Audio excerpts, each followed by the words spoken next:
Bienvenidos de nuevo a Detrás de la Noticia en RT, un espacio de análisis, debate e investigación sobre los acontecimientos de nuestra América que no cubran en otros medios de comunicación. Comenzamos. ¿Existe una guerra de clases en Estados Unidos? Durante los últimos años, la pobreza en el país norteamericano ha crecido de manera preocupante, mientras la clase rica se ha convertido en una poderosa minoría. Hoy, cada 1 de 5 niños en Estados Unidos pasa hambre y vive en pobreza extrema. La clase media parece estar desapareciendo mientras aguja la crisis económica y el desempleo sigue alcanzando cifras no deseables. ¿La tierra de oportunidades es hoy una tierra sin esperanzas? Desciende el desempleo y la desigualdad en América Latina a pesar de la crisis económica que ha afectado gran parte del mundo.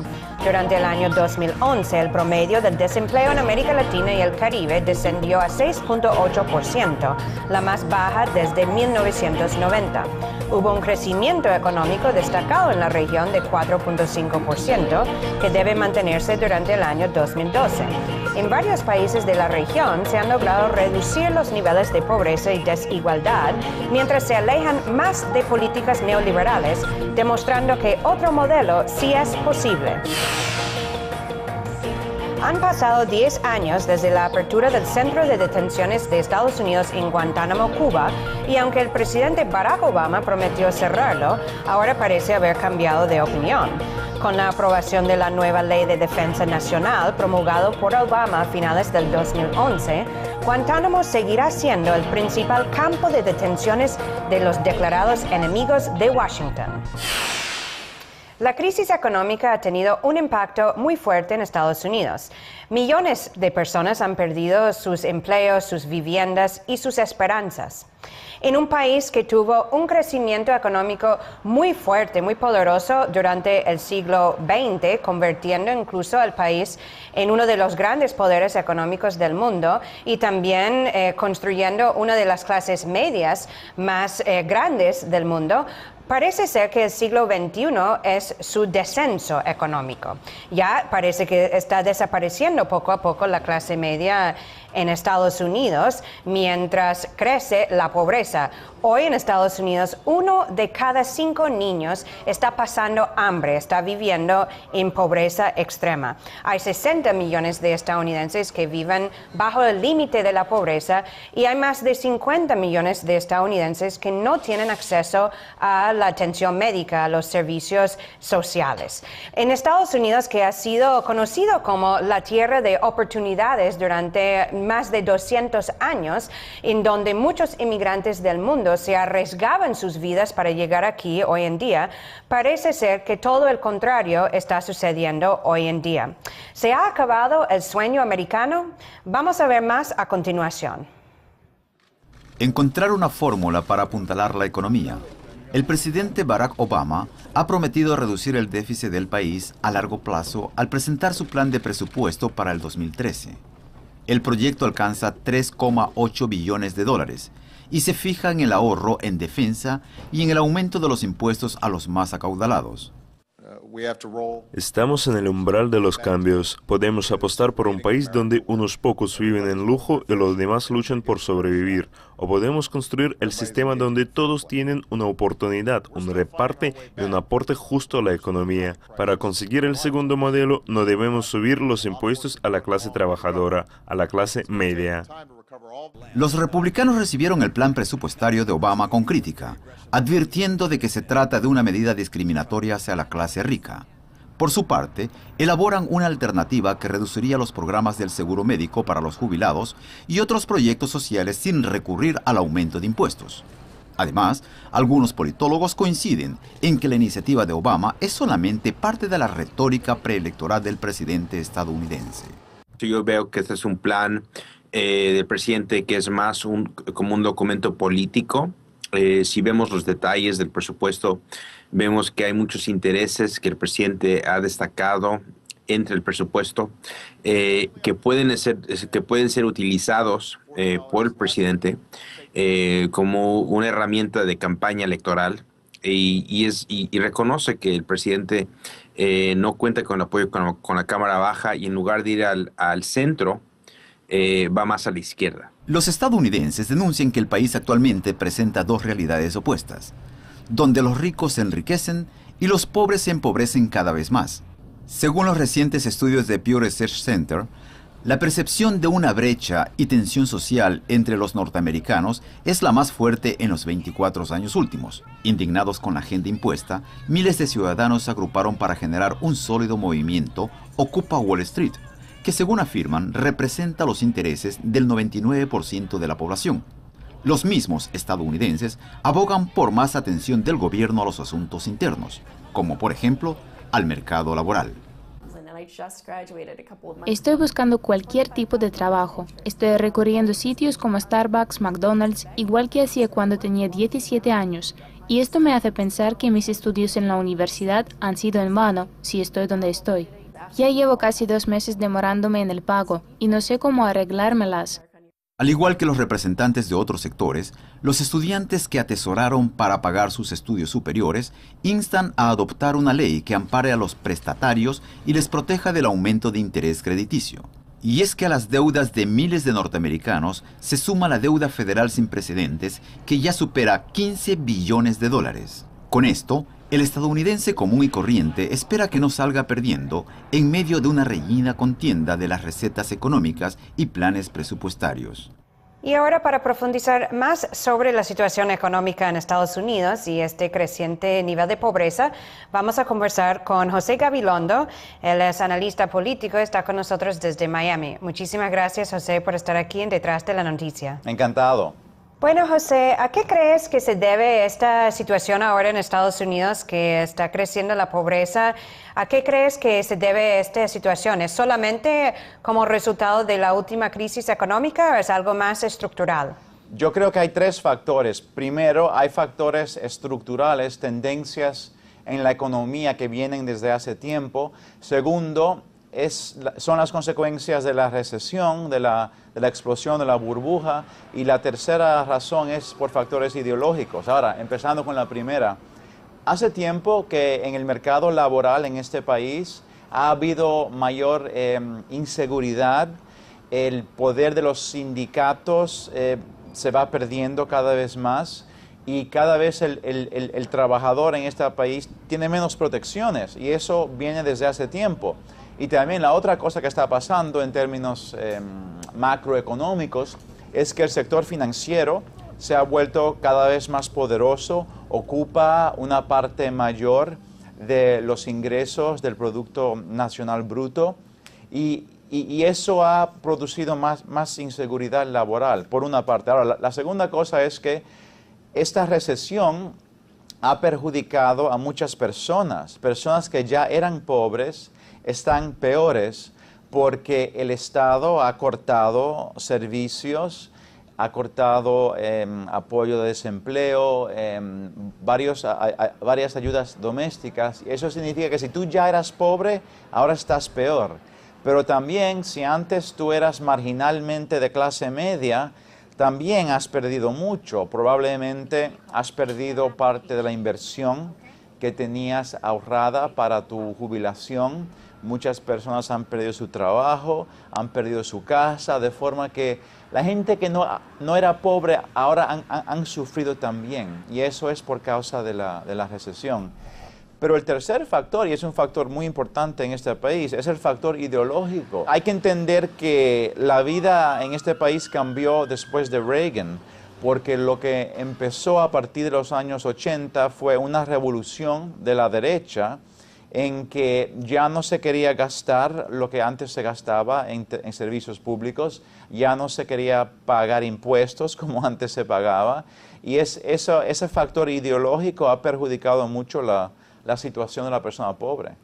Al mismo tiempo ha sucedido el contrario con la clase rica. Los que estaban en clase rica ahora son más ricas aún porque ha habido una dramática separación incluso entre clases. ¿Crees que existe una guerra de clases en Estados Unidos? O sea, ¿podríamos hablar de esa forma sin tanto tabú? Bueno, yo creo que no se puede negar que la estratificación económica se ha intensificado muchísimo. Hay más personas que son pobres, los pobres son más pobres, los ricos son muchísimos más ricos que antes y no se puede negar eso.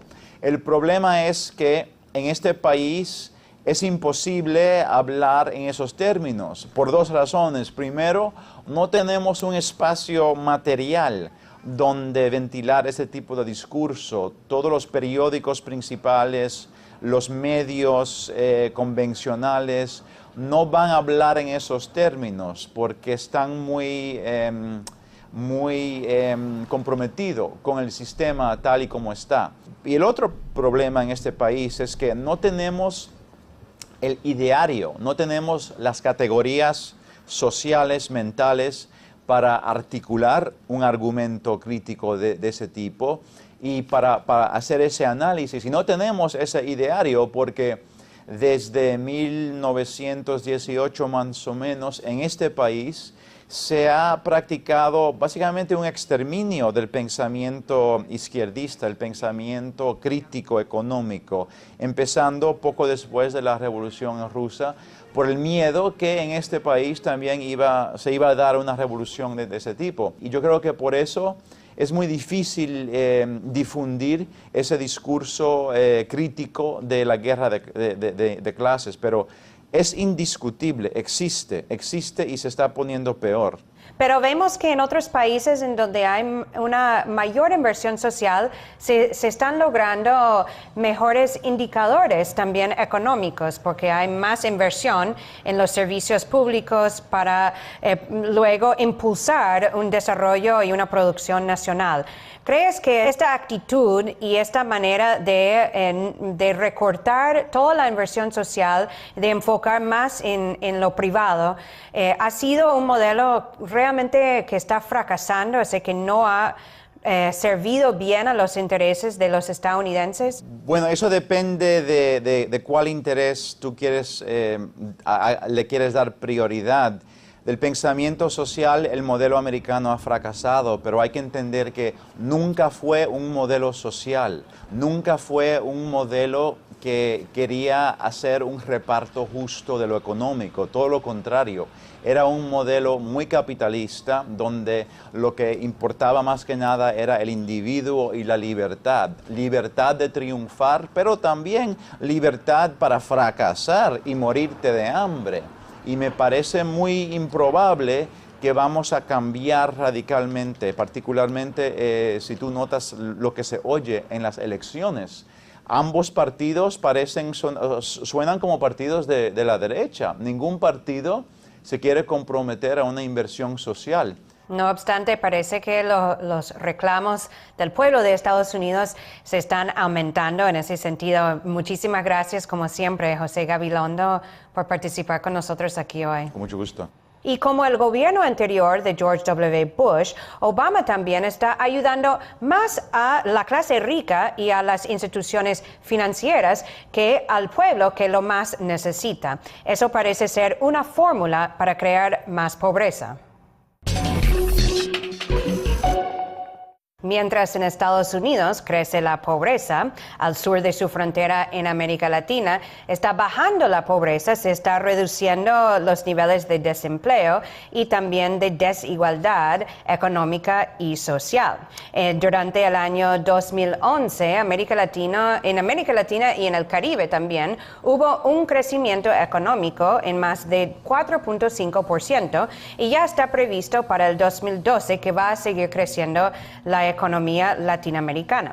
También, según la Organización Internacional del Trabajo, ha bajado las tasas de desempleo en América Latina un promedio de 6.8% durante el año 2011, algo impresionante cuando se compara con, por ejemplo, Estados Unidos, que tuvo un promedio de 9.5% de desempleo, o países como España, que llegaron a más de 20% de desempleo durante el 2011. Parece ser que en América Latina, mientras más se alejan de políticas neoliberales y más se invierten en lo social y en el desarrollo nacional, más progreso se están logrando.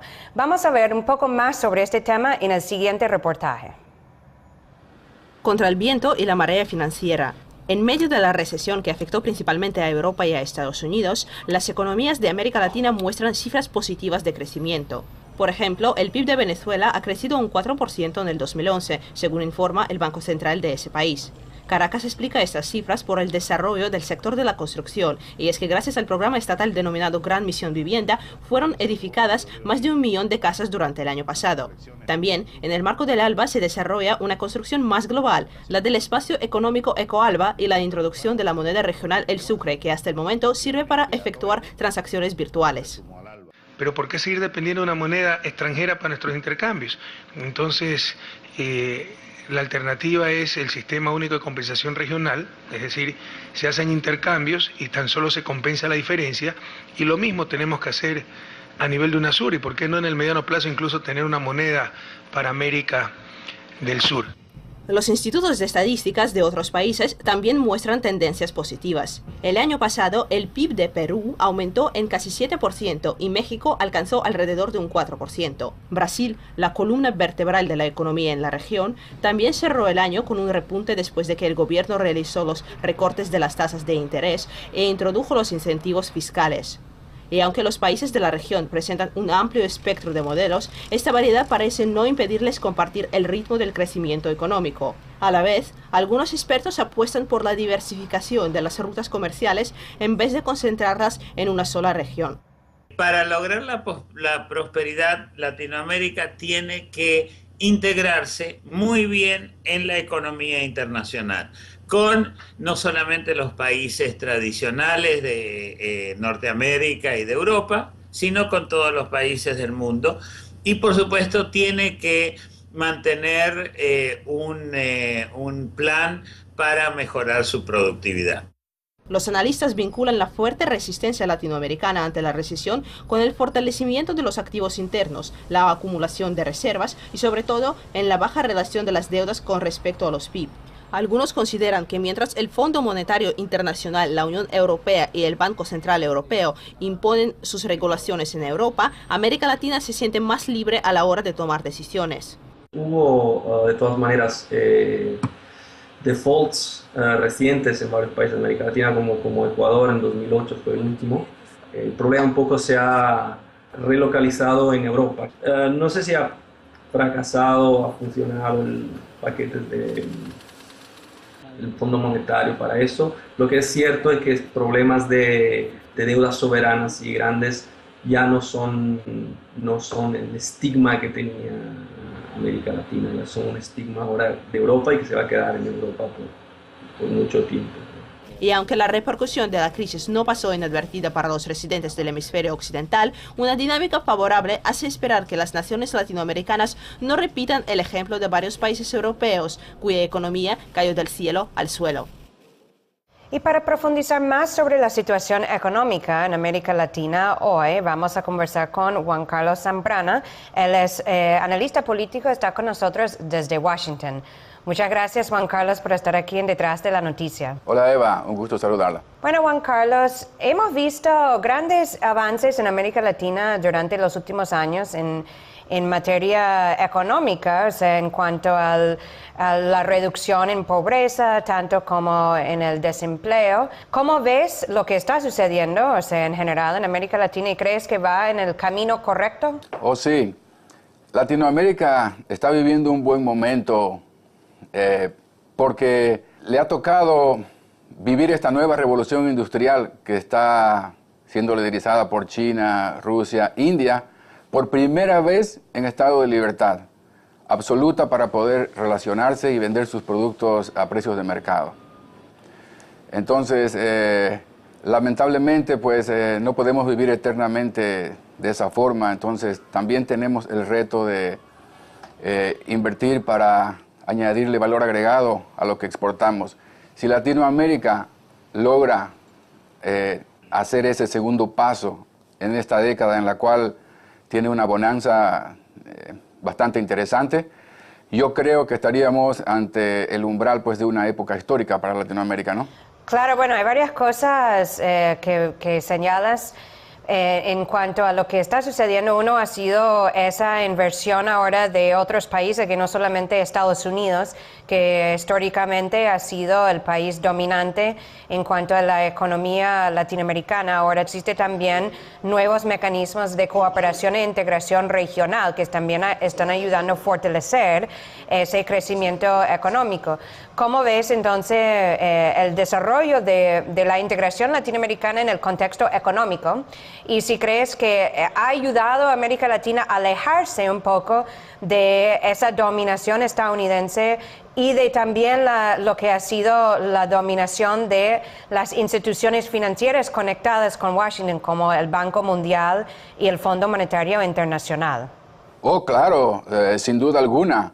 El hecho de que estemos ahora en libertad para relacionarnos con quien queramos es lo que nos permite utilizar este nuevo apogeo con los nuevos países industrializados.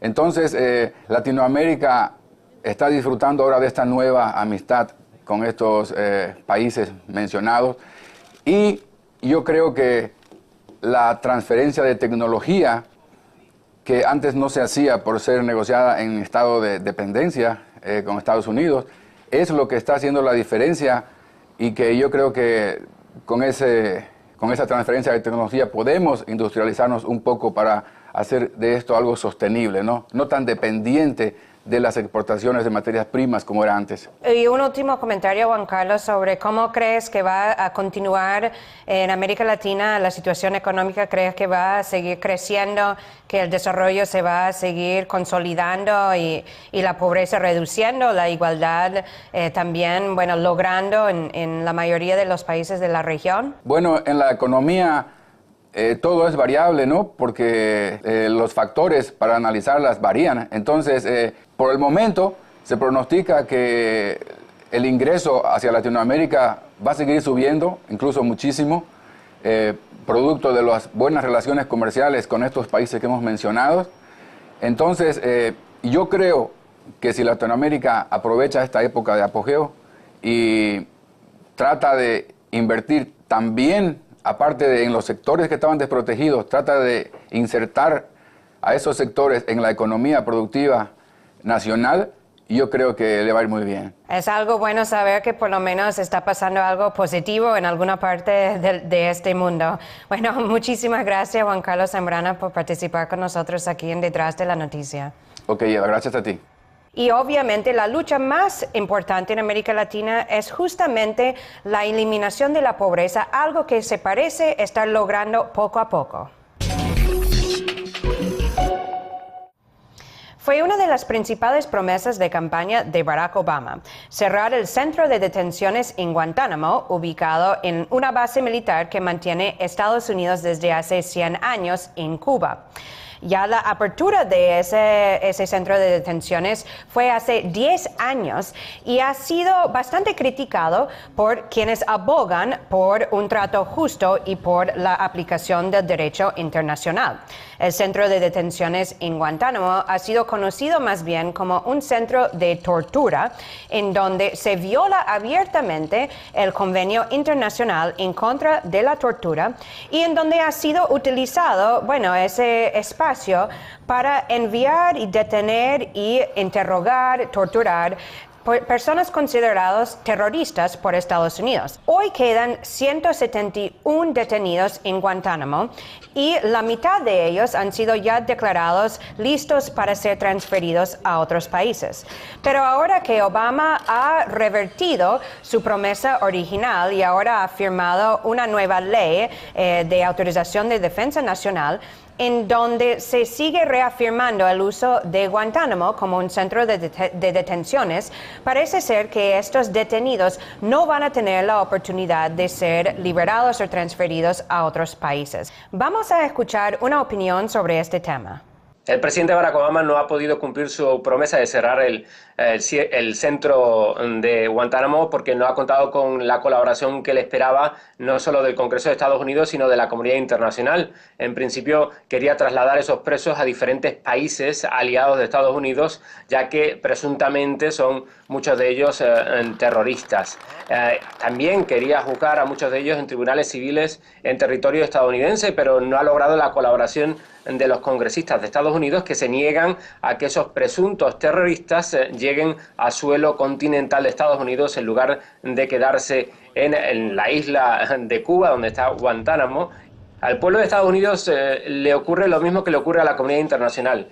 Se creó el centro de Guantánamo de una manera irregular y ahora nadie sabe cómo cerrarlo. No se encuentran soluciones ni de parte del pueblo de Estados Unidos, ni de parte de la Casa Blanca, del Congreso o de la comunidad internacional. Por tanto, si la comunidad internacional no se une para crear una solución a un problema creado hace años, una situación creada de manera irregular, va a ser muy difícil que se pueda encontrar una solución final. Y el uso del centro de detenciones en Guantánamo como un lugar de tortura realmente viola el acuerdo original que Estados Unidos ha tenido con Cuba para utilizar ese espacio. En ese acuerdo no se autorizaba ni siquiera la detención de ciudadanos de otros países y menos la tortura. Y lo que significa y lo que evidencia este centro de detenciones en Guantánamo no solamente son las promesas incumplidas del presidente Obama, sino también las maniobras sucias de Washington. Crece la pobreza en Estados Unidos mientras se reduce en América Latina. Parece ser que la gran prosperidad del norte ahora florece en el sur. Y como siempre, nosotros seguiremos aquí analizando, investigando y reportando todo lo que sucede detrás de la noticia desde nuestra América. Me pueden seguir mientras tanto vía Twitter, @EvaGollinger. Muchísimas gracias por estar con nosotros y hasta la próxima.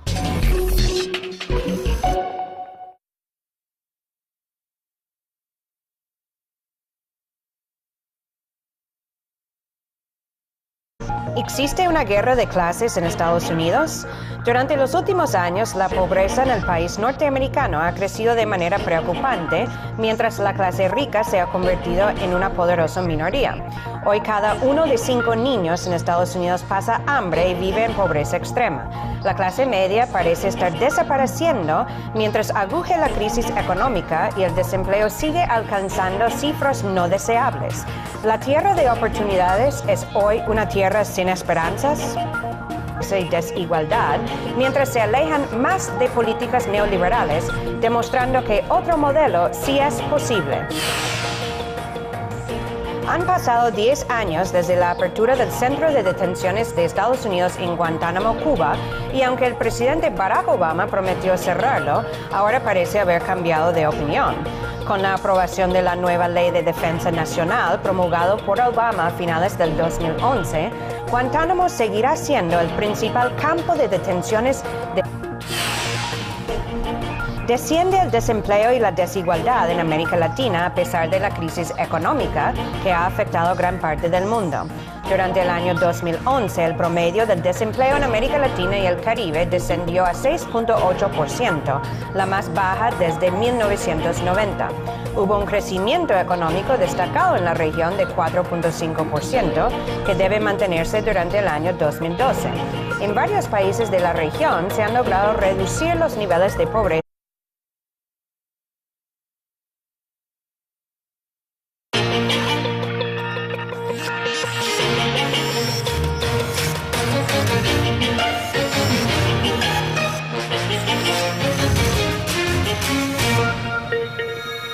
Bienvenidos de nuevo a Detrás de la Noticia en RT, un espacio de análisis, debate e investigación sobre los acontecimientos de nuestra América que no cubran en otros medios de comunicación. Comenzamos.